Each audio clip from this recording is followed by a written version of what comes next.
বিএনপির হাজারো মানুষ আছে, যদি প্রশ্ন করে বিএনপি শব্দের অর্থ কি, অনেকেই জানে না।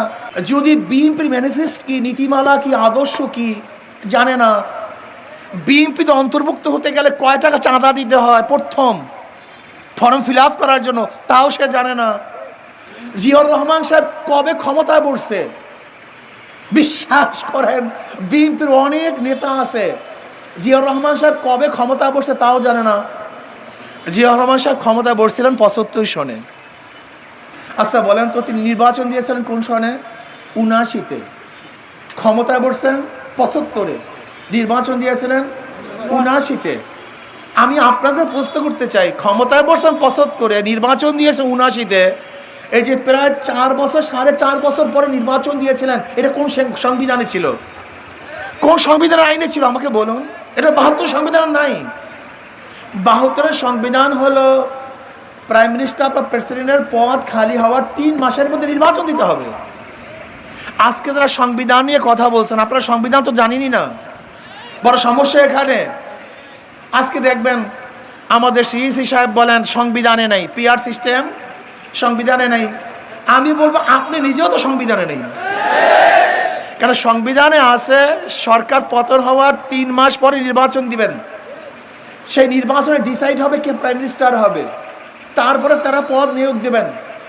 আমি আপনাকে প্রশ্ন করতেছি, আপনি নিয়োগ হয়েছেন কবে? আপনি তো সংবিধান ফেল হওয়ার 3 মাস পরে নিয়োগ হয়েছেন, তা আপনিও তো সংবিধানের মধ্যে নেই, আপনি সংবিধানের কথা বলতেছেন। আমাদের দেশের মানুষের সমস্যা রেখে যারা আওয়ামী লীগ করে, এরা জানি না আওয়ামী লীগ শব্দের আরবি, ফার্সি না উর্দু, ওরা নিজেরাই জানে না। আওয়ামী লীগের ভিত্তি কি, ম্যানিফেস্টো কি, ওরা নিজেরাই জানে না। সেকুলারিজমের অর্থ তারা জানে না, গণতন্ত্র ডেমোক্রেসির অর্থ তারা জানে না। আমাদের দেশের মানুষ রাজনীতি কেন করে? 1 কলকি গাঁজা পাওয়ার জন্য, 1 বোতল ফেন্সিডিল পাওয়ার জন্য, 1 বোতল মদ খাওয়ার জন্য। এই এলাকার চাঁদাবাজ আমি চাঁদাবাজি করব, এই এলাকার গুন্ডামি আমি করবো, আমার বাড়ির দরজায় ডিপ টিউবওয়েল বসবে। এইটা নাকি রাজনীতি? তুমি তো বুঝোই না রাজনীতি কি জিনিস। তোমার সমস্যা এখানে। এদের স্বাধীন হয়েছিল সাম্য, মানবিক মর্যাদা, সামাজিক ন্যায় বিচার প্রতিষ্ঠা করার জন্য। সাম্য, আমরা সবাই সমান। বাংলাদেশের যত নাগরিক প্রত্যেকের অধিকার সমান। সে চাষি হোক, কৃষক হোক, মজদুর হোক, জেলে হোক, তাঁতি হোক, কামার হোক, ঋষি হোক, বাংলাদেশের নাগরিক, মুসলমান, হিন্দু, বৌদ্ধ, খ্রিস্টান, নাগরিক হিসাবে প্রত্যেকের অধিকার সমান। সাম্য, মানবিক মর্যাদা। আশরাফুল মাখলুকাত মানুষ, সে মেতর হোক না কেন, চামার হোক না কেন, ঋষি হোক না কেন, কামার হোক না কেন, শ্রমিক হোক না কেন, সে খেটে খাওয়া মানুষ হোক না কেন, আশরাফুল মাখলুকাত, তাকে শ্রদ্ধা করতে হবে, তাকে সম্মান দেখাতে হবে। এর চেয়ে দামি কেউ নেই। অথচ আজকে দেখবেন একজন ঋষি, কামার, মজদুর, শ্রমিক যদি ডিসি অফিসে ঢুকে, কুকুরকে সম্মান করা হয়, কিন্তু এই মানুষকে সম্মান করা হয় না। কুকুরকে ইজ্জাত করা হয়, এই মানুষকে ইজ্জাত করা হয় না। আপনার বিশ্বাস হয় না? আজকে হাজারো লিডাররা কুকুর নিয়ে ছবি তুলতে আনন্দিত হয়, অথচ আশরাফুল মাখলুকাত মুসির কাঁধে তারা ছবি তুলতে পারবে না। একজন মুসির কাঁধে হাত দিয়ে ছবি তুলতে পারবে, লজ্জা পায়। আজকে আশরাফুল মাখলুকাত, এই মানুষকে আমরা ঘৃণা করি, অথচ বিড়াল কোলে নিয়ে ছবি তুলি। কি কোলে নিয়ে? বিড়াল কোলে নিয়ে ছবি তুলি, কিন্তু একজন মুসির কাঁধে হাত দিয়ে ছবি তুলতে লজ্জা পাই। এই আশরাফুল মাখলুকাতকে আমরা শ্রদ্ধা করি না, সম্মান করি না, ইজ্জত করি না। এই মানবিক মর্যাদা দেওয়ার জন্যই 71-এর আন্দোলন হয়েছিল, ন্যায় বিচার প্রতিষ্ঠা করার জন্য। কিন্তু আজকে কি দেখছি? যখন সরকারে থাকে, 1000 খুন করেন, আপনার কোনো কেস নাই, আপনি খোলা আকাশের নিচে ঘুরে বেড়ান। যদি আপনি সরকারি দলে না থাকেন, আপনি নির্দোষ হলেও আপনাকে জেলখানায় ঢুকে ঢুকে মরতে হবে। এর নাম ন্যায় বিচার? আমাকে দেখান তো কোন আইনে আছে কনভিক্টেড আসামি, যে সাজাপ্রাপ্ত আসামি, কোর্টে হাজিরা দেয়া ব্যতীত খালাস দেওয়ার আইন কোথায় পেয়েছেন? আমাকে দেখান। কিন্তু আমাদের দেশের আজকে কোর্টগুলির অবস্থা কি, আদালতগুলির অবস্থাটা কি? যে যখন ক্ষমতা আসে তার দিকে তাকিয়ে তারা রায় দেয়। এর নাম আদালত হতে পারে না, এর নাম বিচারক না, একে বিচারক বলা যায় না। রাষ্ট্র কি জিনিস আমরা রাষ্ট্র সম্পর্কে অনেকেই জানি না। দেশ কি জিনিস অনেকেই জানি না। রাষ্ট্র এবং সরকারের মধ্যে হাজারো পার্থক্য। সরকার পরিবর্তন হয়, রাষ্ট্র পরিবর্তন হয় না। কথা বলেন না কেন? রাষ্ট্রীয় সম্পদ রাষ্ট্রের থাকে, দলীয় সম্পদ দলের কাছে থাকে। দল পরিবর্তন হয়, রাষ্ট্র পরিবর্তন। যেমন ডিসি সাহেব রাষ্ট্রের, এসপি সাহেব রাষ্ট্রের, পুলিশ সাহেব রাষ্ট্রের। সরকার চলে যায় কিন্তু পুলিশ সাহেব, কথা বলেন, ডিসি সাহেব, কারণ সে তো রাষ্ট্রের। আমরা রাষ্ট্রের নাগরিক। সরকার পরিবর্তন হয় কিন্তু আমরা কিন্তু পরিবর্তন হই না, আমরা দেশেরই সম্পদ, আমরা দেশের নাগরিক। এই রাষ্ট্র সবার। রাষ্ট্র কি আপনি কি জানেন? রাষ্ট্র কেন, স্টেট কেন সৃষ্টি হয়েছিল? স্টেটের কি প্রয়োজনটা ছিল আমরা অনেকেই জানি না। স্টেটের প্রয়োজনটা কি ছিল? ধরে নেন আজকে এই বাড়িটা একজন নিরীহ মানুষের, কিছু গুন্ডা পান্ডা বাড়িটাকে দখল করেছে, কিন্তু এই নিরীহ মানুষ তো গুন্ডা পান্ডার সাথে লড়াই করার ক্ষমতা রাখে না, রাখে? এখন রাষ্ট্র কি বলছে? রাষ্ট্র নিরীহ মানুষটাকে বলছে তোমার কোনো টেনশন নাই, আমি তোমার পাশে আছি, তোমার পক্ষ হয়ে তোমার ঘরকে তোমার কাছে বুঝিয়ে দেওয়ার দায়িত্ব আমি রাষ্ট্রের, অন্য কারণ না। একজন ব্যক্তি ক্ষুধার্ত, রাষ্ট্র কি বলে? তোমার কোনো টেনশন নাই, তোমার মুখে খাদ্য তোলার দায়িত্ব আমার, তুমি ক্ষুধার্ত থাকতে পারবা না। রাষ্ট্র কি জিনিস? একজন বস্ত্রহীন, রাষ্ট্র বলবে তুমি বস্ত্রহীন, তোমার কোনো টেনশন নাই, তোমার কাপড়ের দায়িত্ব আমার।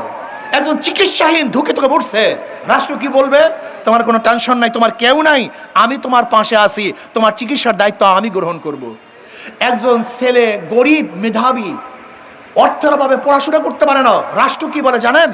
তোমার কোনো টেনশন নাই, তোমার পড়াশোনার দায়িত্ব আমি গ্রহণ করব। এর নাম রাষ্ট্র। আমরা রাষ্ট্র জানি না। রাষ্ট্র কি বলে? তোমার রাস্তা ভাঙ্গা, তুমি চলতে পারো না, তুমি এদেশের নাগরিক, আমি রাষ্ট্র, তোমার রাষ্ট্র মেরামত করার, রাস্তা মেরামত করার দায়িত্ব আমার, আমি তোমাকে রাস্তা সুন্দর করে দেব। এর নাম রাষ্ট্র। আর এখন রাষ্ট্র বলতে কি মনে করি? জুলুম, অত্যাচার, অবিচার, গুম, খুন, ধর্ষণ, চুরি, ডাকাতি, চাঁদাবাজি। এর নাম রাজনীতি না, এটা জুলুমতন্ত্র, এটা ডাকাতিতন্ত্র, এটা চাঁদাতন্ত্র হতে পারে, কিন্তু এটা রাষ্ট্রতন্ত্র হতে পারে না।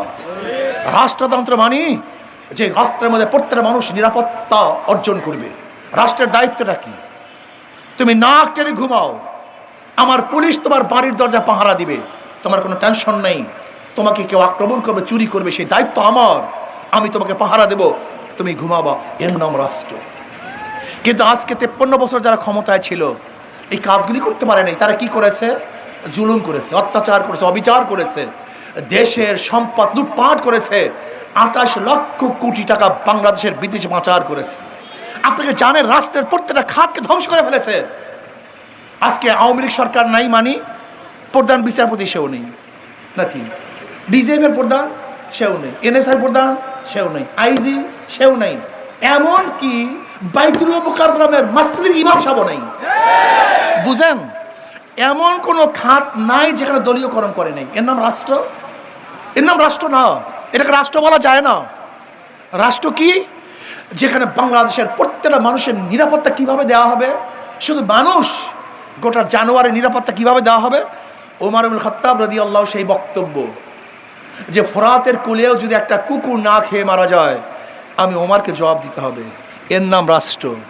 একটা কুকুর, মানুষ তো দূরের কথা, আর রাষ্ট্রের একটা কুকুর, একটা পাখি, একটা জানোয়ার যদি না খেয়ে মারা যায় রাষ্ট্রপ্রধানকে জবাব দিতে হবে ওই একটা কুকুর না খেয়ে মারা গেল কেন।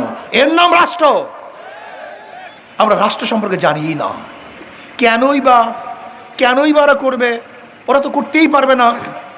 এর কারণটা কি? ওসি সাহেব পরিবর্তন হয়, ঘুষ সাহেব পরিবর্তন হয় না। ডিসি সাহেব ট্রান্সফার হয় কিন্তু দুর্নীতি সাহেব ট্রান্সফার হয় না। এর কারণটা কি?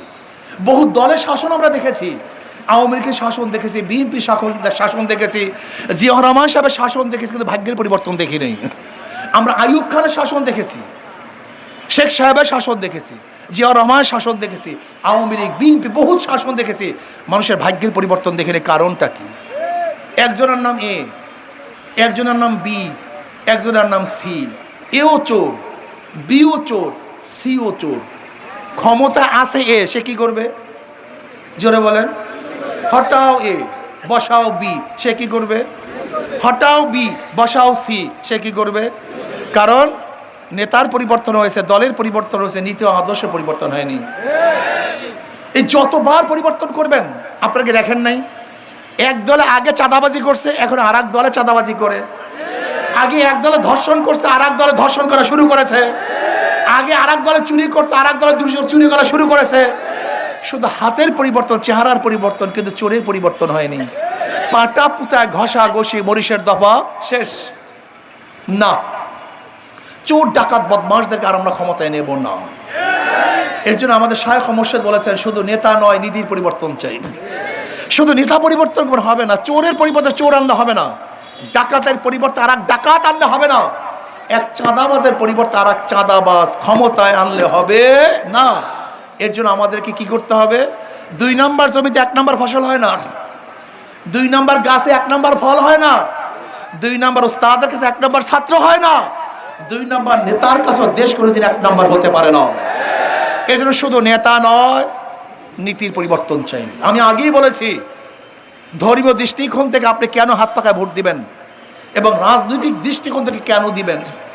কিয়ামতের ময়দানে, আমি ধর্মীয় দৃষ্টিকোণ থেকে বোঝাতে চাই, কিয়ামতের ময়দানে অনেক মুসল্লি দেখবে লক্ষ লক্ষ ব্যারেল মদের গুনাহ, জেনার গুনাহ, সুদের গুনাহ। আল্লাহ, আমি কোনোদিন মদ খাইনি, কোনোদিন জেনা করি নাই, মেয়ের দিকেও তাকাই নেই, এত গুনাহ আসলো কোথার থেকে? আল্লাহ পাক বলবেন, যাদেরকে ভোট দিয়ে মদের আইন পাশ করাইছো, সুদের আইন পাশ করাইছো, জেনার আইন পাশ করাইছো, তোর ভোট ব্যতীত এই আকাম কুকামগুলি কুফরি আইন পাশ করতে পারতো না। যেহেতু তোর ভোট পেয়ে যত গুনার কাজ করছে, সব দায় দায়িত্ব তোকেই দিতে হবে। কথাটা বোঝাতে পারি। ইসলামের পক্ষে কেন ভোট দেবেন? ইসলামের পক্ষে ভোট দেবেন যদি ইসলামের পক্ষে ভোট দেওয়ার পরে ওই ব্যক্তি নির্বাচিত হয়ে যত ভালো কাজ করবে, তার দায় দায়িত্ব অংশীদারিও আপনি হবেন। কি কথা ঠিক না? ইসলামের বাহিরে একজন মুসলমান ভোট দেওয়ার কোনো সুযোগ নাই। আর ইহুদি, খ্রিস্টান, হিন্দুরা ভোট দেবে তাদের নিরাপত্তা পাওয়ার জন্য, শান্তি পাওয়ার জন্য। একদল সাংবাদিক আমাকে প্রশ্ন করেছে, হুজুর, আওয়ামী লীগের লিডাররা পালায় গেছে, কিন্তু আওয়ামী লীগের ভোটাররা তো পালায় নাই, তারা কাদেরকে ভোট দিবে? আওয়ামী লীগের লোকজন কাকে ভোট দিবে? আমি বললাম, আওয়ামী লীগের লোকে কাকে ভোট দেবে আপনারা জানেন না? করেন না তো?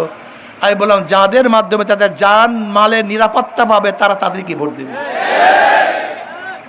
তাদের জান মালের নিরাপত্তার দরকার। যাদের কাছে তাদের জান মালের নিরাপত্তা, তাদেরকেই তারা ভোট দিবে। কি কথা ঠিক না? এই দেশের বন্ধু, এই দেশের পক্ষের বন্ধু, ইসলামের বন্ধু, ওই সমস্ত ভোটাররা তাদেরকেই ভোট দেবে যাদের মধ্যে ইসলাম এবং দেশপ্রেম আছে। কাজী আসুন না, বিভিন্ন দল, বিভিন্ন মার্কা নিয়ে আপনাদের কাছে আসছে। আওয়ামী লীগ নৌকা নিয়ে আসছে, বিএনপি নিয়ে আসছে, জাতীয় পার্টি নাঙ্গল নিয়ে আসছে। অথচ যেই ব্যক্তি নৌকা নির্বাচন করে, নিজেরা নৌকা চালাতে পারে না। যারা ধানের শেষে নির্বাচন করে, নিজেরা ধান কাটতে পারে না। যারা নাঙ্গলি নির্বাচন করে, নিজেরা নাঙ্গল বইতে পারে না। সমস্ত প্রতীকগুলি গরিবদের। নৌকা চালায় কারা? ধান কাটে কারা? গরিবরা। নাঙ্গল চালায় কারা? প্রতীক গরিবদের, কিন্তু যারা নির্বাচন করে একটাও গরিব না। অর্থাৎ সব ধোঁকাবাজি, মার্কার সাথে নিজেদের কাজের কোনো মিল। কিন্তু হাত পাখা এমন একটা মার্কা, যে নির্বাচন করে সেও চালাতে পারে, যারা সমর্থন করে তারাও চালাতে পারে, নাকি ভাই? হাত পাখা ঘুরাতে পারে মহিলারা, হাত পাখা ঘুরাতে পারে পুরুষরা। হাত পাখা প্রয়োজন বড়দের, হাত পাখা প্রয়োজন ছোটদের। হাত পাখা বাতাস দেয় হিন্দুদেরকে, খ্রিস্টানদেরকে, মুসলমানদেরকে। হাত পাখা বড় লোকদের প্রতীক, হাত পাখা গরিবদের প্রতীক। কারেন্ট ফেল করে, হাত পাখা ফেল করে না। কাউর মার্কা ঘুমের সময় কলিজার উপরে থাকে না, একমাত্র একটা মার্কা ঘুমের সময় কলিজার মধ্যে নিয়ে ঘুমায়, তার নাম হাত পাখা। সর্বজনীন প্রতীক, সবার প্রতীক, সবাইকে শান্তি দেয়। আমি বিশ্বাস করি, হাত পাখা যদি বিজয় হয়, এই হাত পাখা যদি বিজয় হয়, এই রাষ্ট্র বিজয় হবে, এই মানবতা বিজয় হবে, এই মানুষ সম্পদ বিজয় হবে, এই দেশ সংরক্ষিত হবে। কি কথা ঠিক না? কাজে আসুন, আগামী নির্বাচন সম্মিলিতভাবে, আমরা ঐক্যবদ্ধভাবে, জীবনভর বিভিন্ন মানুষকে ভোট দিয়েছেন, বিভিন্ন মার্কায় ভোট দিয়েছেন। আমি অনুরোধ করবো, 2 হাত জোরে অনুরোধ করবো, আমার যুবক বাবারা, আমার মুরব্বী বাবারা, আমার পর্দায় মা বোনেরা, মুসলমান, হিন্দু, বৌদ্ধ, খ্রিস্টানেরা, 2 হাত জোর করে অনুরোধ করবো, বিভিন্ন মার্কায় ভোট দিয়ে জীবনভর ফেল করেছেন, একটাবার ইসলামকে পরীক্ষা করুন। একটাবার, শুধু একটাবার, শুধু একটাবার ইসলামকে পরীক্ষা করুন। ইসলাম দুনিয়াতে ঠকার জন্য আসে না, জেতার জন্য আসে।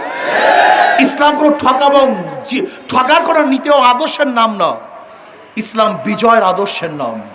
আমি বিশ্বাস করি, একটাবার যদি হাত পাখাকে আপনারা বিজয় করতে পারেন, ইনশাআল্লাহ, তাহলে অবশ্যই শান্তি পাবেন, মুক্তি পাবেন। দেশের সম্পদ দেশেই থাকবে, সাম্য, মানবিক মর্যাদা, সামাজিক ন্যায় বিচার প্রতিষ্ঠা হবে, ইসলাম প্রতিষ্ঠা হওয়ার মাধ্যমে একটা কল্যাণকামী রাষ্ট্র ইনশাআল্লাহ গঠন করব। কাজে আজকের থেকে আপনাদের সবাইকে অনুরোধ করব, একটা বারের জন্য হাত পাকা প্রতীকে নির্বাচন করি, সবাই ভোট দেই। ইনশাআল্লাহ আমরা যদি জিতি, আমাদের বর্তমানে আমাদের জামাল সাহেবকে এখান থেকে বর্তমানে আমাদের বলা হয়েছে, ইনশাআল্লাহ যদি আমরা আরও মনে করি ভালো প্রার্থী, আরও সুন্দর প্রার্থী, আরও ভালো প্রার্থী যদি পাই, ঐক্যবদ্ধভাবে যাদের মাধ্যমে ইসলামী হুকুমাত কায়েম করবে, এরকম ইনশাআল্লাহ প্রার্থীর মাধ্যমে আমরা ইনশাআল্লাহ এবার হাত পাকাকে বিজয় করবো। রাজি আছেন ইনশাআল্লাহ? আল্লাহ আমাকে আমাদের সবাইকে কবুল করে নেন। আল্লাহ।